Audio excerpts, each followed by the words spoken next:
10 days கழிச்சு வாங்க, தையல்லாம் பிடிச்சிடலாம். Okay doctor. ஃபுட் பார்த்தீங்கன்னா நான்வெஜ் அதிகமாக எடுத்துக்காதீங்க, முக்கியமாக ஆயில் கம்மியாக சேர்த்துக்கோங்க, அதிகமாக சேர்த்துக்காதீங்க. Okay doctor. ஓகே. அம்மோ தோசை எடுத்துட்டு வரவாடா, மாத்திரை போடணும். தொட்டுக்க சிக்கன் இருக்கா?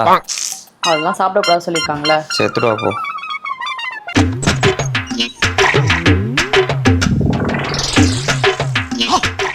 இந்தடா கை கழு. தோசை படி.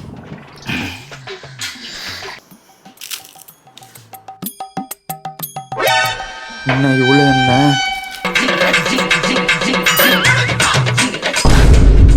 அம்மு என்னடா என்னடி இவ்வளோ என்ன? எப்பவுமே ஊத்துற ஸ்பூன்ல தான் ஊத்துனேன். இதெல்லாம் வேலைக்கு ஆகாது. இந்தா இனிமே இதை யூஸ் பண்ணு. இதுதான் 2-in-1 ஆயில் டிஸ்பென்சர். ஸோ நம்மளுக்கு ஆயில் கம்மியாக யூஸ் பண்ணணும்னா இதில் அழகாக ஸ்ப்ரே பண்ணிக்கலாம். அப்படின்னா நம்ம ரெகுலராக யூஸ் பண்ணுற மாதிரியும் யூஸ் பண்ணிக்கலாம். ஏய் நல்லா இருக்குடா, இப்போ பாரு. இதுதான் கரெக்டாக இருக்குது. கைஸ், இந்த ப்ராடக்ட் உண்மையாகவே யூஸ்ஃபுல்லாக இருக்கும். உங்கள் கிச்சனுக்கும் இது வேணும்னு நினச்சின்னா இதில் டேக் பண்ணி இதை கிளிக் பண்ணி வாங்கிக்கோங்க.